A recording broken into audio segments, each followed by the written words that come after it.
María Natalia, Sí, señor. ¿qué más? Cuéntame, ¿cómo vas? ¿De qué ciudad eres? Señor, ¿De qué ciudad eres? de Villavicencio Meta. Ok, mucho gusto, Luis Carlos Palencia. Eh, Un gusto. mucho placer. Te hablo desde la ciudad de Santa Marta. Sí, señor. Placer. Un gusto. Bueno, ¿cómo te ha ido con el desarrollo de la actividad? Bien, bien. Pues ha sido un poco difícil ya que pues es nuevo para mí, pero ha sido interesante. ¿De qué semestre eres? ¿Qué periodo? Según 16-2. Ok, pero ¿llevas este es tu segundo periodo en la UNA, en la carrera? Sí, señor. Ok, listo. Ok, bien. ¿Y en el desarrollo de la actividad, cómo te ha ido? Pues voy un poco lento, pues ya hice el aporte individual. Sí. Estoy en eso de las noticias. La verdad, mi grupo no se ha reportado y pues está pues la hora que pues no han aparecido y pues ya ahí voy adelantando. Bueno, siempre lo ideal de estas actividades colaborativas es que se haga de esa forma, que sea grupal. Es lo ideal, pero tampoco podemos forzar a alguien a trabajar si no quiere trabajar, ¿de acuerdo? Entonces, no, yo no puedo pedirles te puedo pedir a ti que te atrases por culpa de ellos. Si ellos no aparecen, pues tú sigues, entrega tú sola tu actividad. La haces tú sola y y la entregas. De pronto, ellos también querrán entregarlo solo. De pronto. Entonces, a veces no te contestan es porque no les interesa trabajar en grupo. Infortunadamente, eh, puede estar pensando eso tus demás estudiantes y también la van a entregar seguramente, unos sí, otros no. Entonces, si no logran articularse, no hay problema. Prosigan trabajando como ustedes lo consideren. Pero lo ideal, en lo posible, siempre hacer el intento de agruparse. Pero siempre les hago Ah, esa sugerencia. Inicialmente traten de tocar puertas, compañero, vamos a reunirnos en el foro, este es mi número. Si ninguno deja su bueno, número y si ninguno atiende, bueno, listo. Pero se hizo el intento. bueno, director, lo tendré en cuenta. Listo, listo, María Natalia. Bueno, la actividad vamos a revisar, vamos al campus. Ok. Déjame.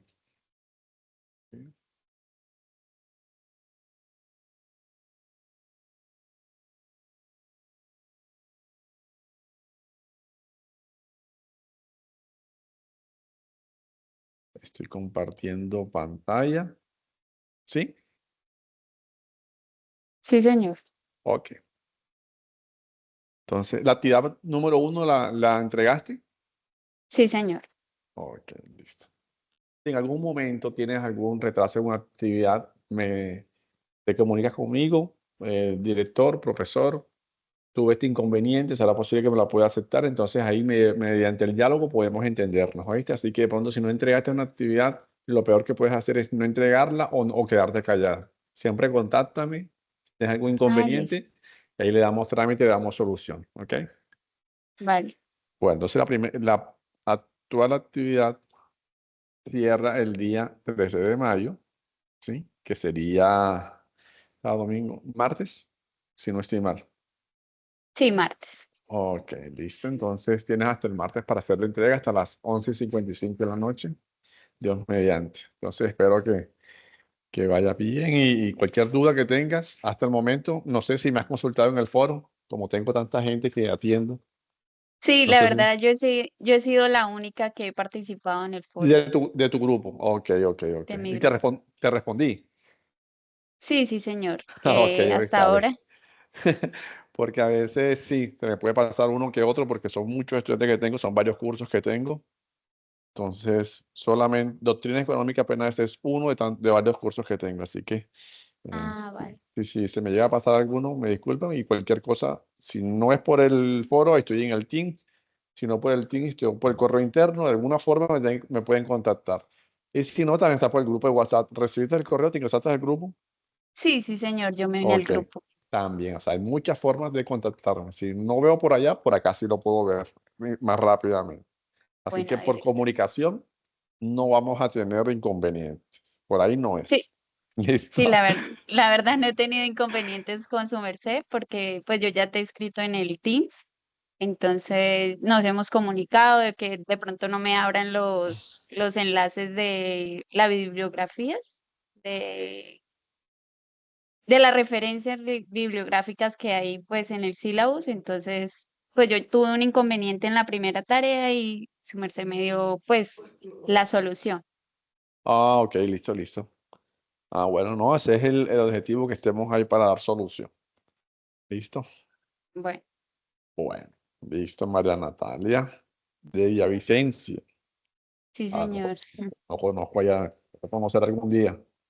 Del llano. Yo tampoco conozco Santa Marta. Bueno, listo, entonces, Algún día. bienvenida cuando puedas, bienvenidas a Ciudad Santa Marta. Listo. Mm. Listo, pues entonces te quiero presentar una presentación, dar una presentación aquí. Y a tus Ok. compañeros también, que aunque no están conectados, sabes que tienen la posibilidad de volverla a ver en cualquier momento, entonces también va a ser para ellos. Así que eh, me permito abrir estas diapositivas. Voy a maximizar aquí. Ok. Listo, entonces nos encontramos aquí con la primera webconferencia del curso de Doctrinas Económicas del periodo 1602 del año 2025. En esta ocasión vamos a tocar un poquito el tema de la evolución del pensamiento económico, de los preclásicos hacia los clásicos. ¿Listo? Entonces siempre tenemos que remitirnos a los orígenes para saber, para conocer un poco más a profundidad, ¿sí? Del por qué eh, hasta llegar a nuestros días tenemos hoy en día las teorías económicas que hoy nos rigen, y cuál es el origen y cuáles son los antecedentes de ellas. Entonces tenemos que remitirnos no solamente a los clásicos, sino a los preclásicos. ¿De acuerdo? Entonces, eh, esta diapositiva además enmarca el tema general, que es el desarrollo del pensamiento económico desde una perspectiva histórica. Esta además señala que se analizarán las ideas previas a la economía como una ciencia, es decir, desde los preclásicos. Es decir, la economía es una ciencia desde los clásicos, pero vamos a ahondar un poquito más desde antes de eso, ¿sí? Y su transición hacia un enfoque más riguroso y científico con los clásicos.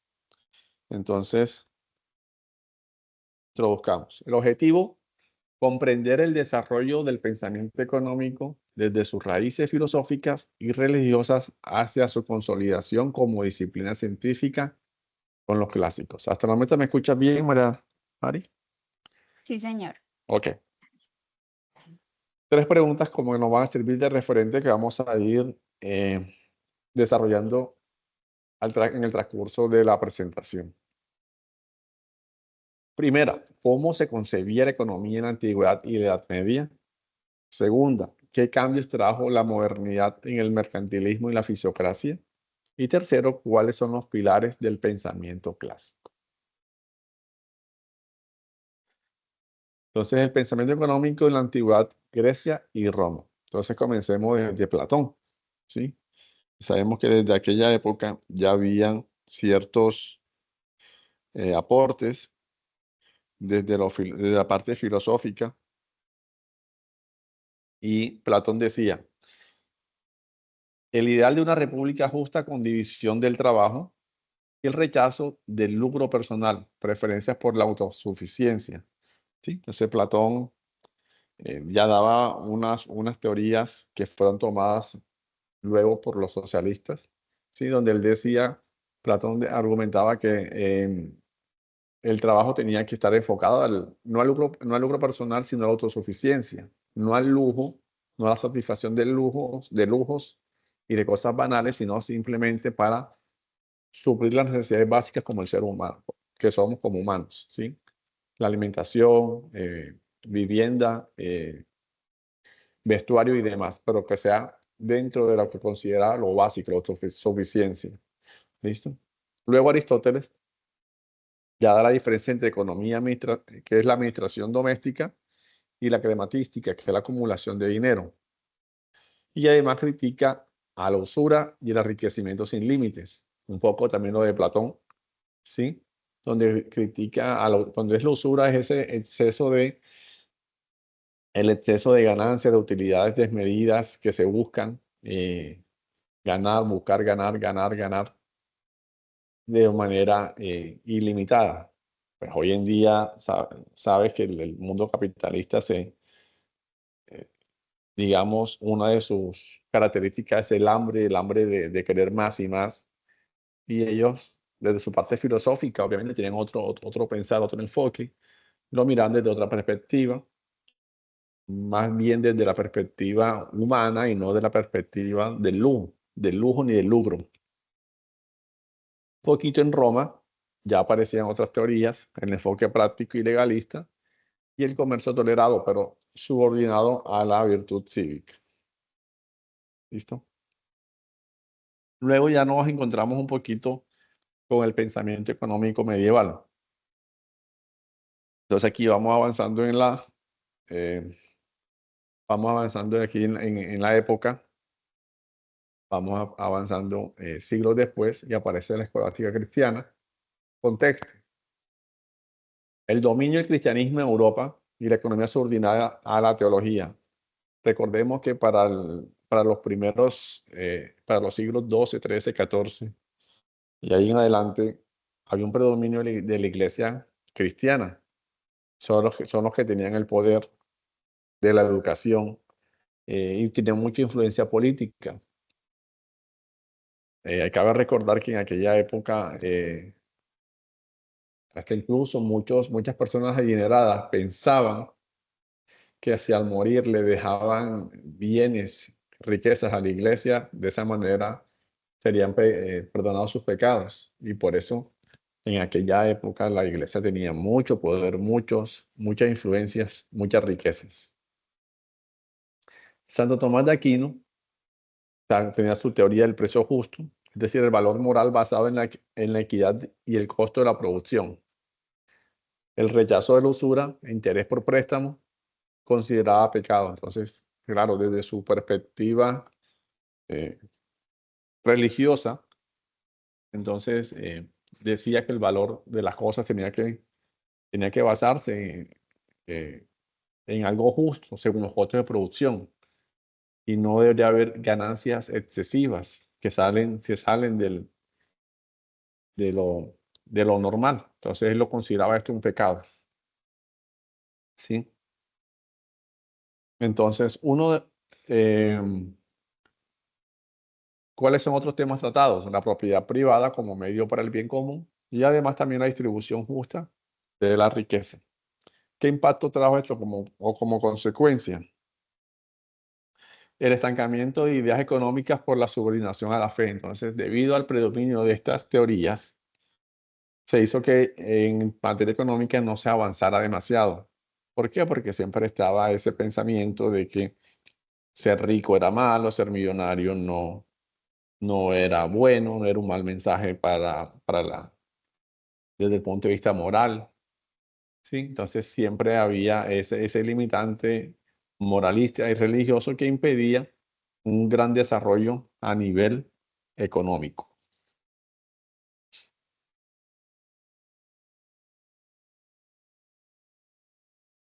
¿Vamos bien hasta aquí, Natalia? Sí, señor. Ok. ¿Qué pregunta la puedes hacer? Luego, para el siglo XVI y XVII, aparece el mercantilismo. Y analicemos ese contexto histórico. Se caracterizó por que hubo expansión del comercio, descubrimientos geográficos y consolidación de los estados modernos. Y claro que hubo o sea, apareció el mercantilismo y uno de los hechos históricos que ayudó a que se diera o explotara esta corriente de pensamiento como el mercantilismo fue el descubrimiento de América. Eh, Todo este oro que pudieron extraer de nuestras tierras fue uno de los detonantes o de los factores que de alguna forma coadyuvaron a que se lograra nuevamente a dinamizar, a desarrollar el comercio en Europa y a costa de nuestras tierras, ¿no? Fueron conquistando, fueron explotando nuestros territorios descubiertos a finales del siglo XV, inicio del siglo XVI, y vemos como aquí eh, la expansión del comercio se debe a eso, al descubrimiento geográfico y la consolidación de los estados modernos. Claro, ya con estas nuevas riquezas, muchos territorios, muchos gobiernos, muchos estados, reinados, pudieron lograr estabilizarse gracias a a este nuevo poder que han obtenido. Idea central del mercantilismo. La riqueza de un país se mide por la cantidad de metales preciosos acumulados. Fomentar exportaciones y limitar las importaciones. Y alta intervención estatal, subsidios, monopolio y proteccionismo. Listo, vamos a explicarlos. Entonces, la riqueza de un país se mide por la cantidad de metales preciosos acumulados.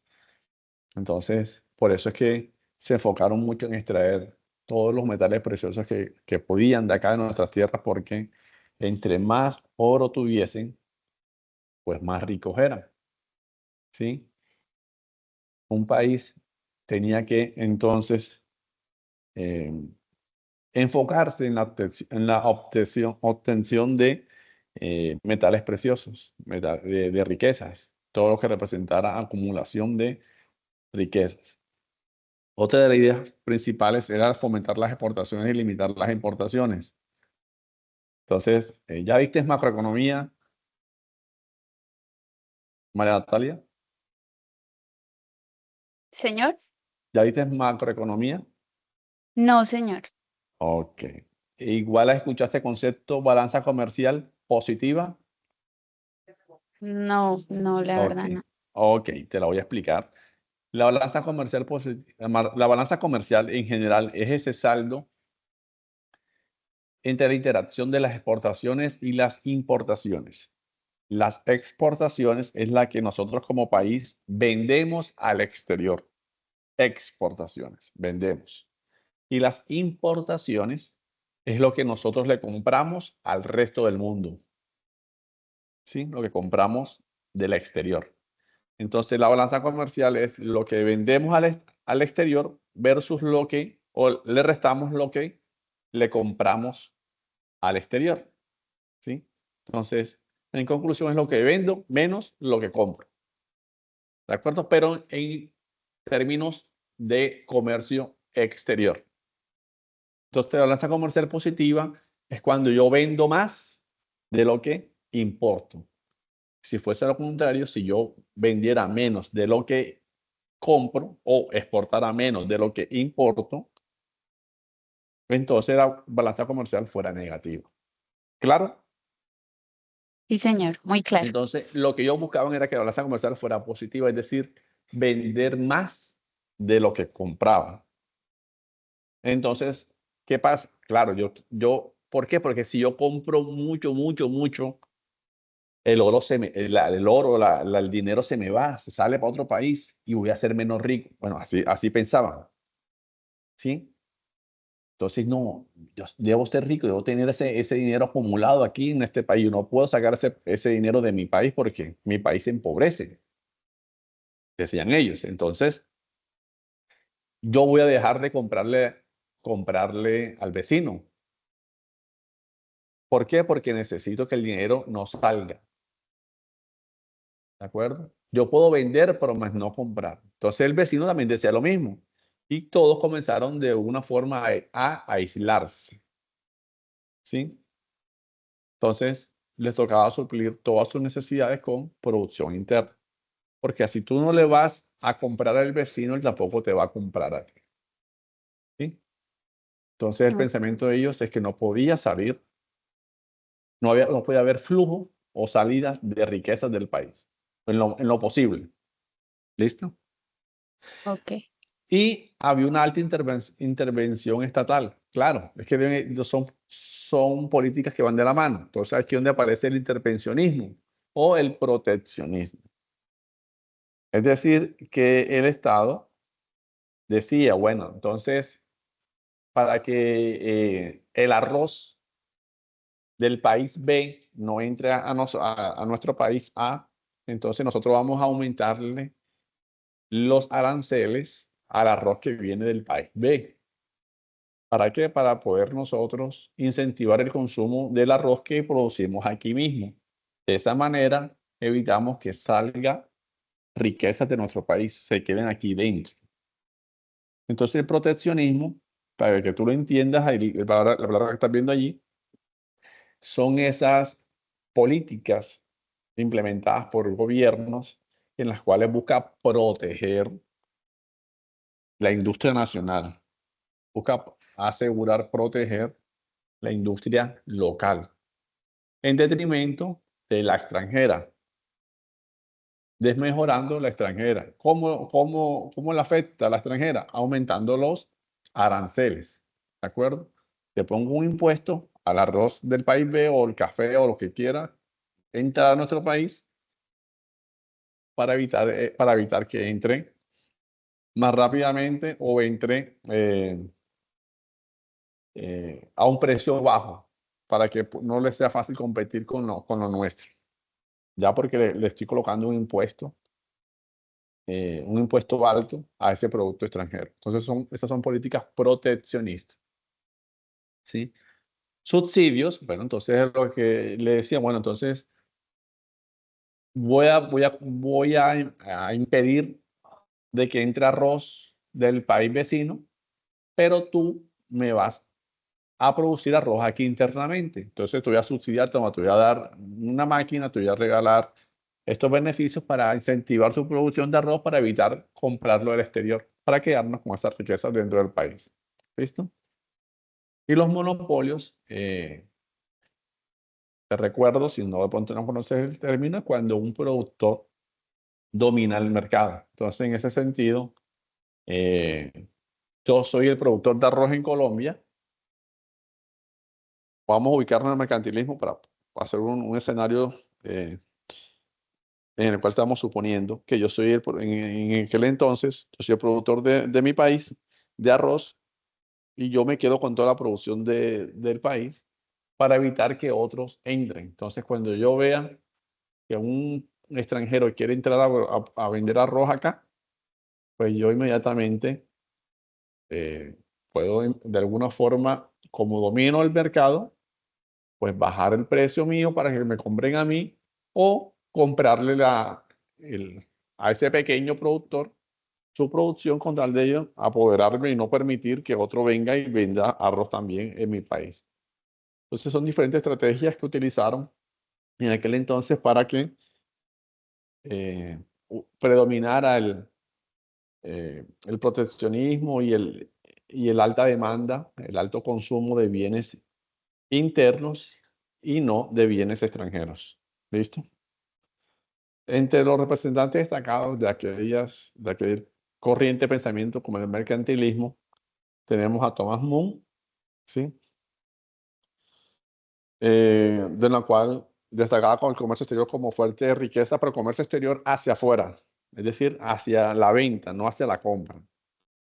Porque ellos sí, comercio exterior, pero lo veían desde una sola perspectiva. No lo veían en un flujo de ida y vuelta, que así como vendo también debo comprar. No, no lo veían de esa forma. Y mira, Jean-Baptiste Colbert, ¿qué decía? Fomento de la industria nacional. Claro, es que entre más fuerte sea mi industria, menos voy a tener que recurrir al mercado exterior y por ende menos voy a tener que comprarles y por eso no habrá tanto flujo o tanta salida de riquezas hacia ese país. Eh, ¿Claro hasta ahí? Sí, señor, claro. Ok, listo. La fisiocracia, siglo XVIII. Los fisócratas, bueno, tienen una forma muy particular de ver en que veían el sistema, en que veían el mundo, en que analizaban el origen de las riquezas.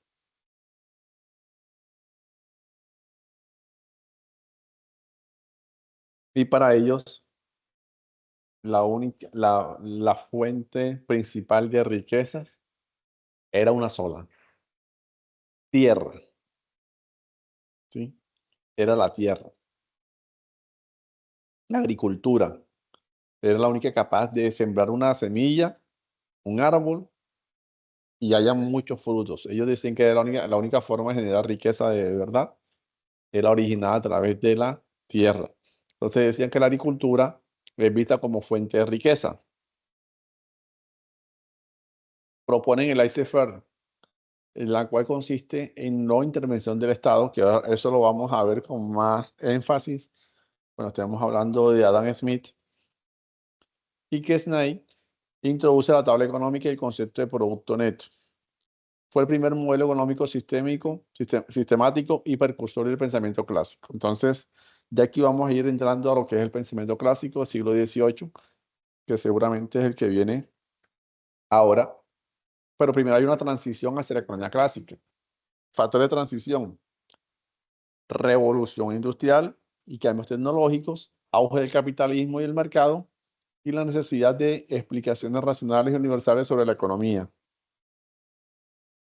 Bueno, entonces vamos a explicar estos, los factores que permitieron para que haya un cambio estructural grande. Entre ellos fue la revolución industrial.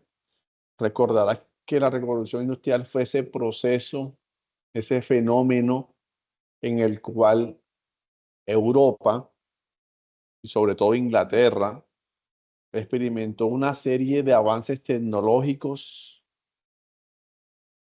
para la época que fueron muy importantes y que permitió pasar de economías muy arcaicas y muy manuales a economías ya industrializadas, ya de producción masiva, las cuales iban a permitir que lo que antes hacíamos a mano durante 5 días, acá lo haríamos en horas, ¿sí? Y todo tiene el centro, digamos, el centro de la revolución industrial, si lo podemos sintetizar en un objeto, en una cosa, que es como la identidad de la revolución industrial, es un objeto llamado la máquina a vapor. La máquina a vapor era simplemente eso, un motor. Lo que antes hacemos manual, la invención del motor permitió construir locomotoras, carros, maquinarias que automatizaban de pronto no al nivel que lo conocemos hoy en día de la robótica, pero sí en aquel entonces ya habían cosas que se hacían de forma ya un poquito más, menos manual, menos artesanal, y ahora más a escala, algo más de producción a escala, de producción masiva, ¿sí? Y esto se vio mucho en la industria textil. Allá en la época habían hiladoras y cosedoras que te hacían muchas prendas a mucho más rápido, debido a que ya se estaban mecanizando, ya había máquinas mecanizadas, que de pronto para lo que nosotros lo conocemos hoy en día son arcaicas, pero para su momento sí representaba un gran avance, ¿sí? Entonces, eh, entonces la máquina a vapor, ese motor que permitió entonces introducirlo a la industria, y que este generara un gran avance en ese sentido. ¿Claras? ¿Claras ahí? Sí, señor. Entonces, auge del capitalismo. Claro, al haber más producción, al haber ahora más riquezas, ya aparecen con mucha más fuerza y con mucha más diferenciación los capitalistas, que el capitalismo viene de capital. Entonces necesitan capitalistas que vienen siendo los dueños del capital, los que iban acumulando cada vez más riquezas y del mercado. Entonces, eh, al aparecer los capitales, al aparecer los derechos las propiedades y derechos de propiedad, pues aparecían los mercados, ¿sí? No voy a ahondar más aquí porque eso lo explicaré un poquito con con los siguientes pensadores, donde te voy a ya explicar un poquito más de esa parte. ¿Listo? Y la necesidad de explicaciones racionales y universales sobre la economía. Claro, entonces ya nos estábamos haciendo preguntas importantes. ¿Por qué? ¿Por qué este país es más rico que el otro? ¿Por qué esta empresa es más rica que la otra? ¿Por qué esta región, esta nación, esta ciudad, esta empresa tiene la capacidad de generar y acumular más riquezas que la otra? Entonces ahí comenzaron los primeros pensadores económicos a plasmar sus ideas, a hacer estudios ya más rigurosos, más científicos, más analíticos, críticos, y comenzaron a publicar sus obras al respecto. Y es allí donde nace la economía como ciencia. Antes existía en la práctica de manera intuitiva, porque el ser humano desde la prehistoria y desde el hombre de la caverna ya planificaba, ya de alguna forma utilizaba lo que hoy conocemos dentro de la teoría económica, maximizar utilidad, ya obviamente que no manejaba un modelo, pero sí de forma intuitiva hacían ese tipo eh, tomaban ese tipo de decisiones en pro de maximizar sus beneficios y reducir sus costos y maximizar su felicidad. Y todo esto son conceptos aplicados a la economía. Entonces, se practica de forma intuitiva, pero era eso, solamente hasta el siglo XVIII, finales del siglo XVIII y inicio del siglo XIX, cuando ya la economía nace como una ciencia, como tal. Gracias a este paso que damos aquí, cuando ya comienza la época de la economía clásica. Pilares del pensamiento clásico.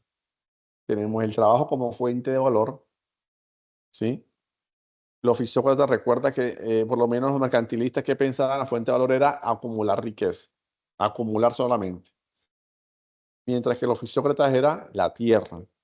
Mientras que la economía clásica era el trabajo, ¿sí? Confianza en el mercado y la competencia y búsqueda de leyes universales.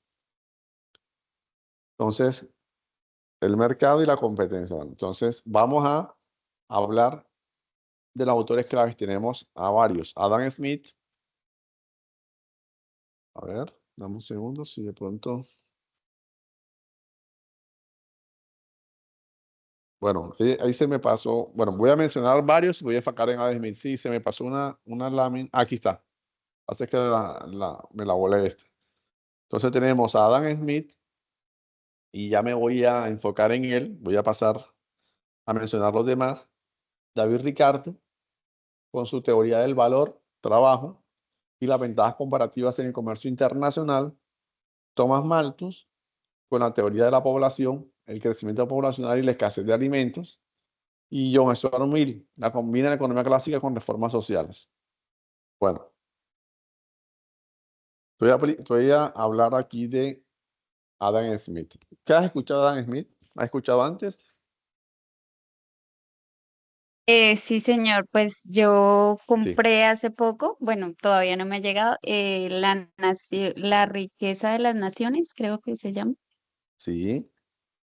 Y Bueno, pues ajá, me pareció muy interesante porque él piensa de una manera como más racional y enfoca todo como los términos de la economía. Es una economía muy antigua. ok. Y Es el pues padre, sí, sí, dale, dime. voy a empezar a leerlo, pues para yo poder entender más, porque la verdad en los referentes bibliográficos a veces no me abren los links, entonces voy a empezar pues a leerlo pues para entender mejor como tal la economía. Ok, listo, perfecto. Entonces, Adam Smith nace en Escocia, Reino Unido. Él es considerado el padre de la economía clásica. Fue el primero que de manera eh, seria mostró un trabajo investigativo y su publicación que se llama en resumen La riqueza de las naciones, pero realmente se llama Una investigación sobre la naturaleza y causa de la riqueza de las naciones. Pero está muy largo, entonces la gente dice, al fin, la parte final, La riqueza de las naciones, publicada en 1776, ¿sí?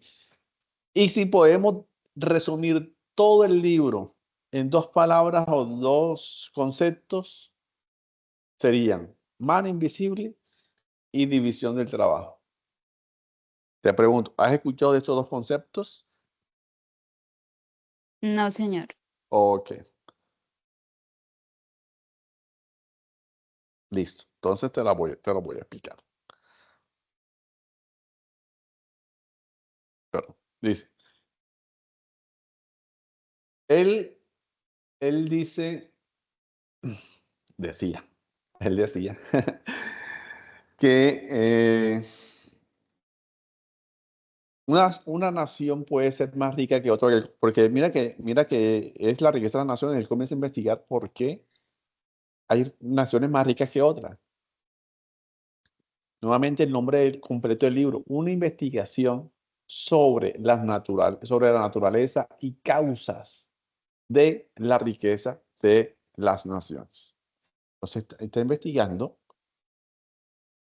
el por qué hay unas naciones más ricas que otras. Y él puede analizar y, y te lo responde esa pregunta, se la responde analizando una fábrica de alfileres. Una fábrica de alfileres. Y él dice, bueno, estamos ubicados todos. Voy a, espérate un segundo.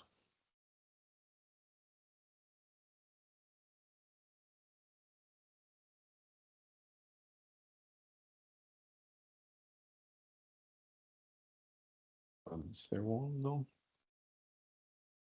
Allí me ves? Sí, señor. Ok, la idea a ver si de pronto un poquito con las manos me entiendo mejor. Estamos varias personas en una área, en una fábrica de alfileres. Estamos 10 personas en un salón y cada una de forma aislada está trabajando, ¿verdad? Entonces, me entregan el alambre y la función es entregar el producto final, que es una caja llena de alfileres. Entonces, primero tomo el alambre, lo enderezo, lo corto, afilo, le pego la cabecita y lo meto en la caja. Siguiente, la misma operación miles de veces, miles de Ujú, veces. ¿Listo? Y él se puede analizar y dice, seríamos más productivos, mucho más eficientes si esa persona no hace eso de esa forma. Somos más productivos si trabajamos articulados.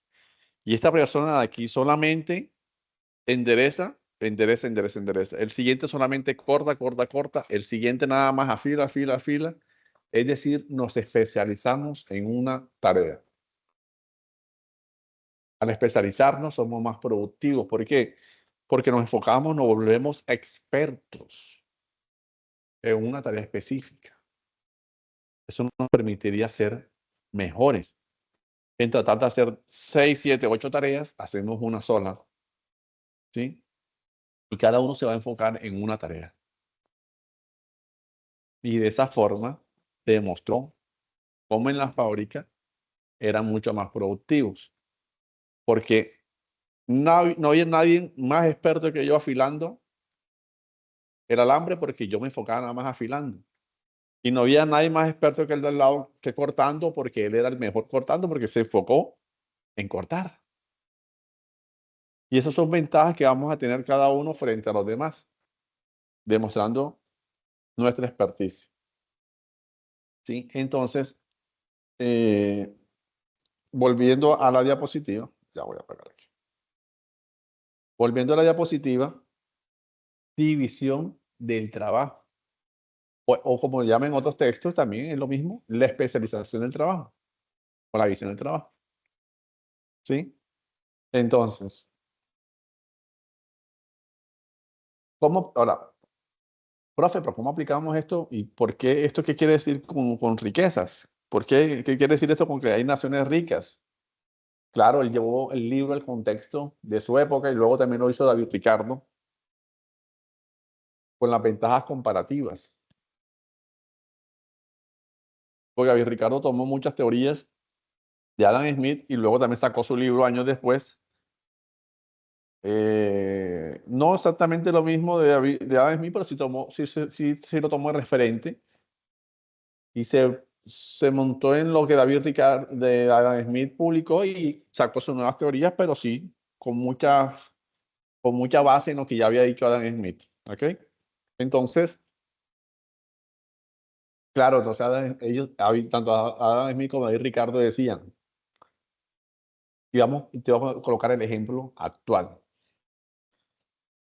Si Colombia es potencia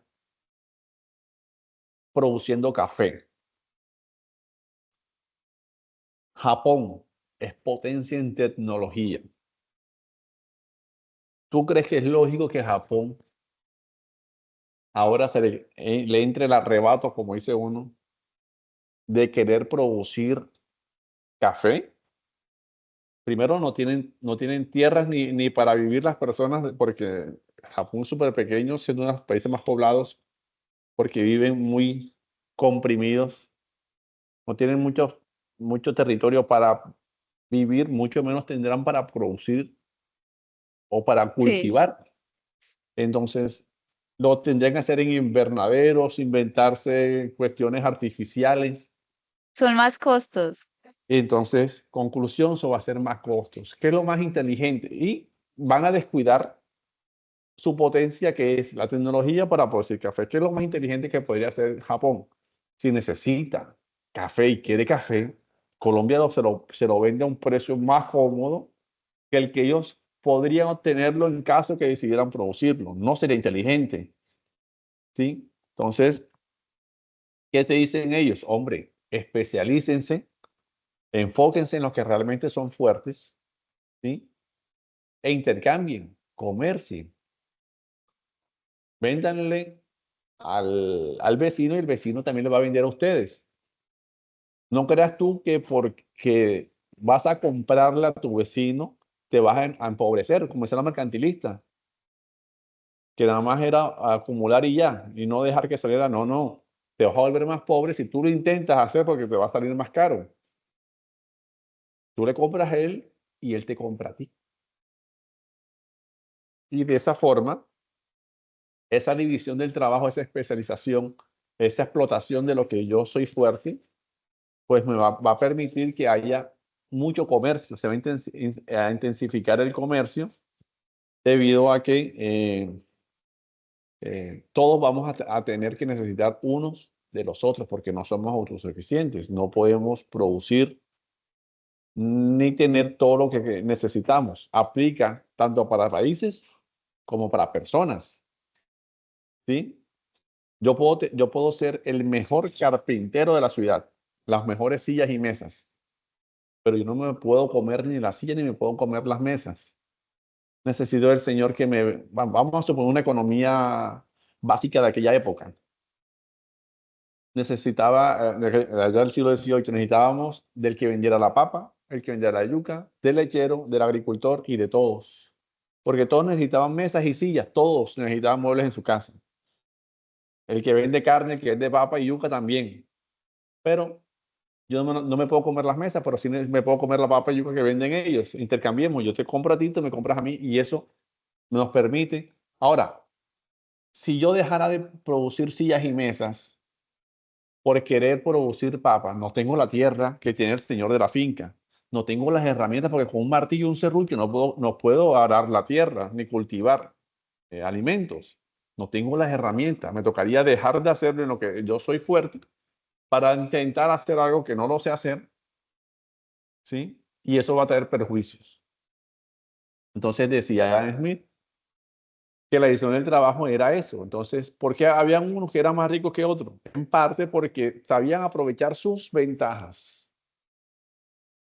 Entonces, Adam Smith hablaba de ventajas absolutas y David Ricardo hablaba de ventajas comparativas. Entonces, ya vas a ir viendo esos conceptos. Ellos hablaban mucho de explotar esas ventajas en la cual cada uno era fuerte. ¿Claro hasta el momento? Sí, señor. Ok. Entonces, ¿qué más decía Adam Smith? Eh, bueno, entonces, mano invisible. Profe, ¿cómo es eso la mano invisible? Esa mano, ¿qué es? Ya la voy a explicar. Entonces, recuerda que el comercio va a permitir, o por lo menos la división del trabajo va a permitir que cada quien se especialice en lo suyo, entonces hay un mercado amplio. Entonces, debido a esa división del trabajo, aparecerá el lechero, el carpintero, el carnicero, el panadero, etcétera. O sea, habrá hay diversidad de profesiones o de quehaceres o de labores, por decirlo así, en la sociedad. Y cada quien se va a enfocar en lo que le permita sus ventajas, su capacidad, su ingenio, eh, enfocarse, ¿sí? Entonces, digamos que habrá una diversidad de labores en la sociedad, de tareas. Entonces, eso va a provocar que haya un comercio, esa actividad entre unos y otros. Pero al mismo tiempo, decía Adam Smith, si hay división del trabajo y hay comercio, va a haber competencia. Y la competencia, cuando hay competencia, no es necesario que haya intervención del Estado. Debes aprender algo. Para los clásicos, como Adam Smith, David Ricardo y los demás, el Estado estorba. El Estado no debe intervenir. Cero intervención del Estado. La economía clásica es pro mercado. Cero intervencionismo. Cero Estado. ¿Por qué decían ellos? Decían, hombre, el mercado se autorregula solo. ¿Cómo así que se autorregula solo? Claro, se autorregula solo porque si hay, y nuevamente, Andrei Rodríguez, bienvenido. Buenas noches, Buenas noches. doctor. Entonces, por qué dice que que se regulaba solo? El mismo se regulaba el mercado, el mercado de Adam Smith. Vamos a suponer que en cierto espacio confluyen 5 vendedores de botellas de agua, 5 puntos o locales que venden botellas de agua. ¿Cuánto valen? 2.000, 2.000, 2.000, 2.000. Y el último dice 10.000. Bueno, entonces, si el producto es el mismo y hay competencia, hay libertad, no hay ningún motivo para yo comprar esa botella en 10.000, habiendo 4 vendedores más que la venden a 2.000. ¿Sí? Él quiere abusar del precio y venderla a 10.000 sin ningún motivo, siendo el mismo producto, igual, exactamente el mismo producto. Entonces llegará ese señor, dice, oye, bueno, nadie me la quiere pagar a 10.000, voy a bajarla a 8, sigue sin vender, lo voy a bajar a 4.000. Bueno, algún desprevenido por ahí le compró una sin saber que eran a 2.000 en el resto. A 3.000, ya vendió un poquito más. Cuando la ajustó a 2.000, igual que el resto, nuevamente ingresó al mercado. Ingresó a la competencia, ingresó a la dinámica, comenzaron a comprarle igual que a los demás. ¿Por qué? Porque está ofreciendo el mismo producto al mismo precio, ¿verdad? Cuando él lo tenía 10.000, decía Adam Smith que ninguna empresa, que el Estado, ni ninguna autoridad estatal debió intervenir y decir, oiga, señor vendedor, usted está abusando del precio. No fue necesario porque el mismo mercado lo castigó. El mismo mercado le impidió que él vendiera. El mismo mercado le dijo, a ti no te voy a comprar de forma libre. No hubo necesidad que la autoridad, llámese gobierno, Estado, hoy en día Superintendencia de Industria y Comercio, el defensor del consumidor, lo que usted quiera, a día de hoy. En aquel entonces igual lo que fuese él decía no era necesario, porque el mismo mercado lo saca, lo saca. ¿Y qué le tocó al vendedor abusivo? Bajar los precios hasta estabilizarlo a 2.000. Es decir,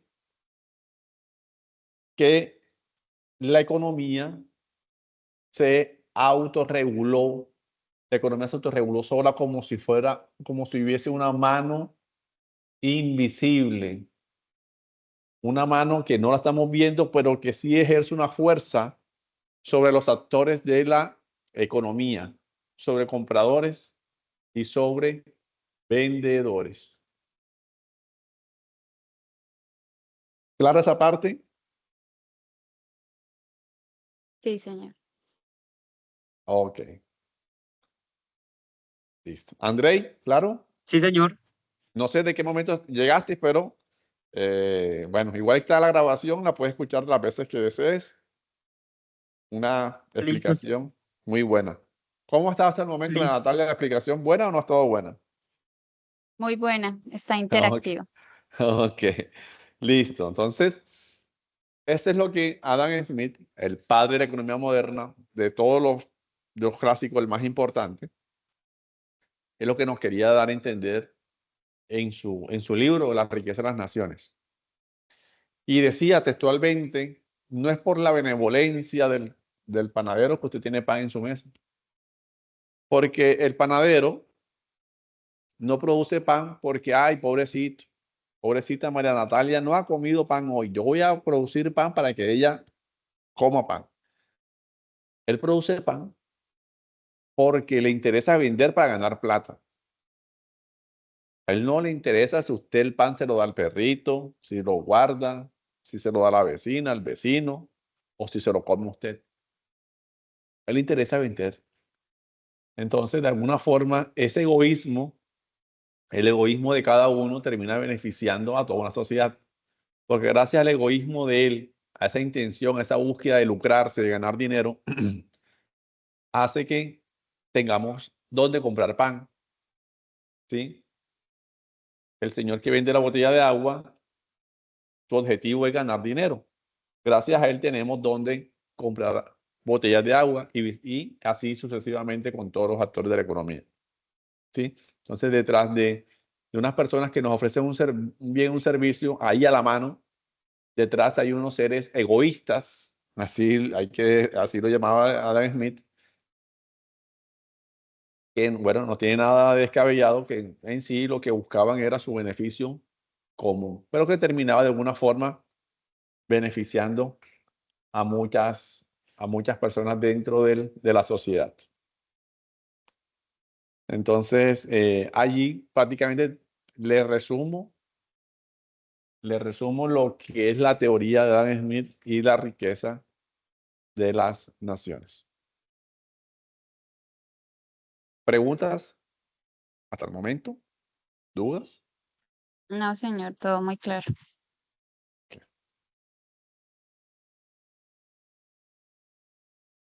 Luego, entonces vamos a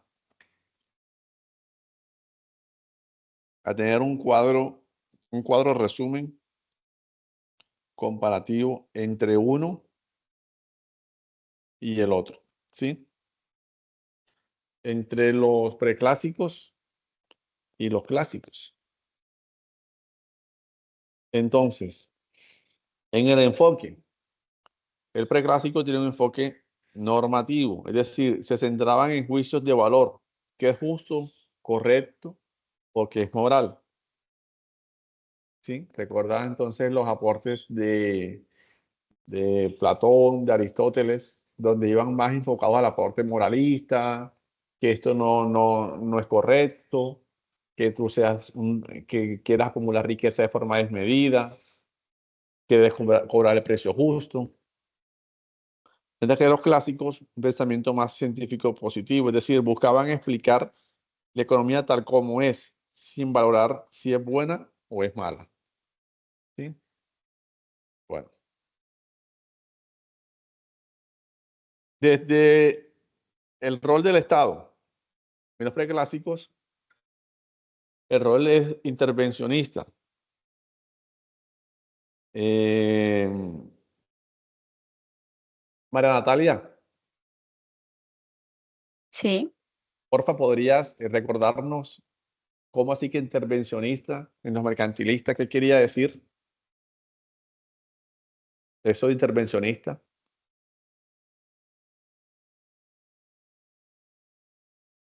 ¿Lo se me recuerdas? olvidó.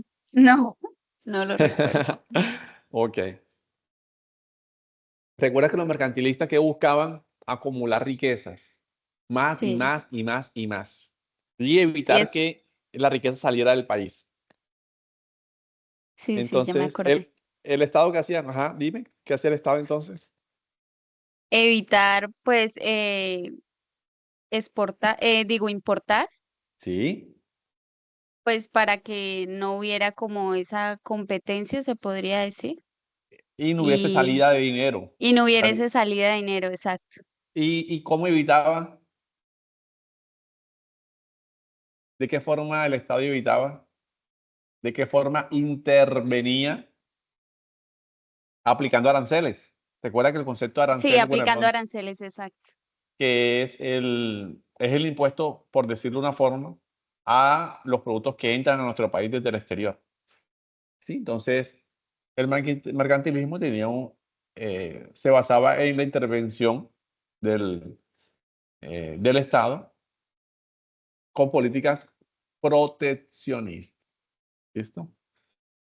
Entonces, en cuanto a la fuente de la riqueza entre los preclásicos, la tierra, metales, la moral religiosa, ¿sí? Mientras que en el clásico, trabajo y producción. Método. Entonces, en los preclásicos eran unas bases mucho más filosóficas, teológicas, basadas en los filósofos, Aristóteles, Platón y demás, sus demás teorías un poco ligadas a la moral. Los clásicos eran más prácticos, más racional. Y el interés que buscaban los clásicos eran intereses de los preclásicos, era un bien común, la justicia, que todos estén bien. Y los clásicos ya apareció como tal lo que es el modelo liberal, perdón, el modelo del capitalismo, y se basaba más en la eficiencia, en la productividad, en el crecimiento, ¿sí? Y en el aumento de las riquezas. ¿Listo?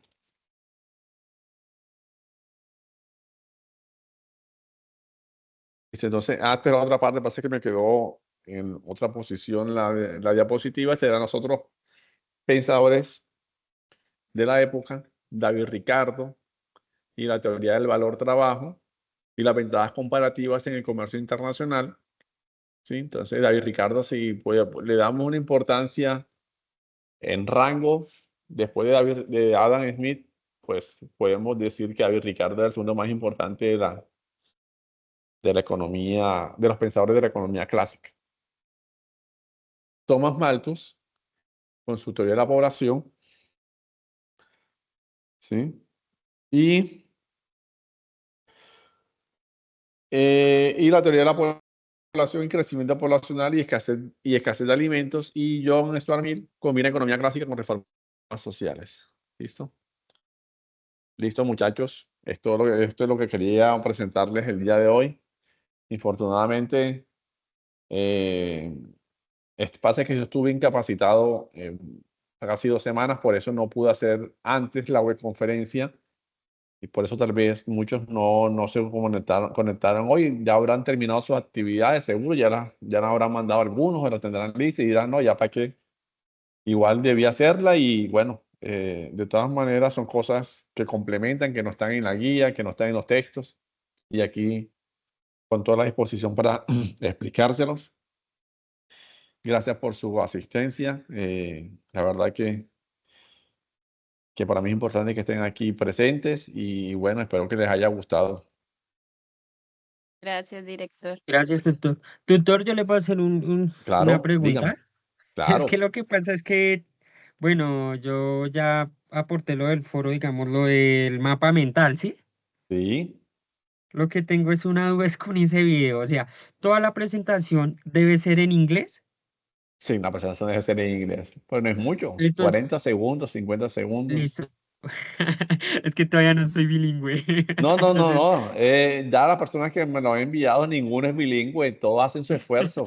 Todos hacen su esfuerzo digamos, oh, y sabemos que no yo estamos en hice, un país donde somos bilingües. O sea, por ahí no te preocupes. Haz el esfuerzo y tranquilo.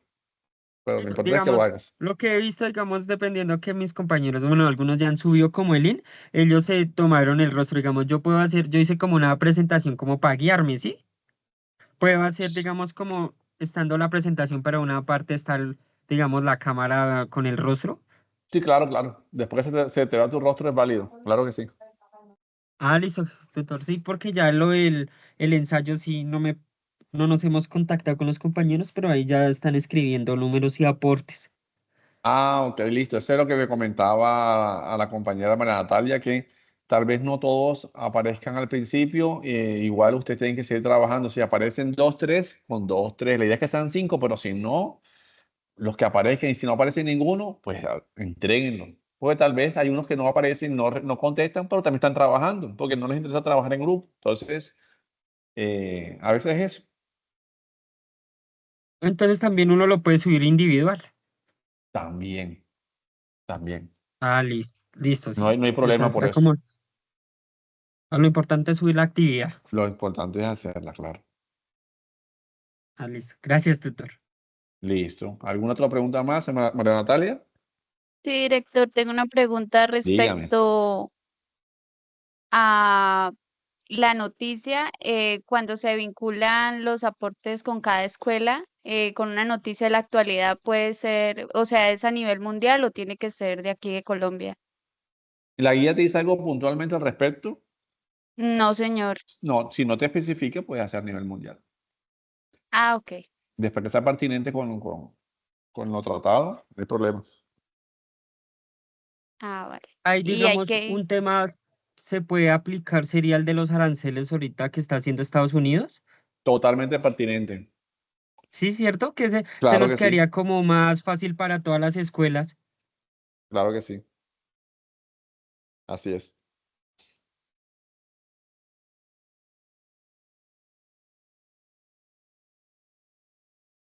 ¿Aló? sí, tutor, pues Sí, de mi ok. parte no es más. Sí. Listo, listo. Listo, listo. Muchas gracias por su presencia y Dios los bendiga. Entonces, nos vemos en una próxima oportunidad. Quedo atento por los canales institucionales para cualquier cosa que necesite. Gracias, Bueno, tutor. director, Listo. gracias. Dios lo bendiga. Hasta luego. Amén.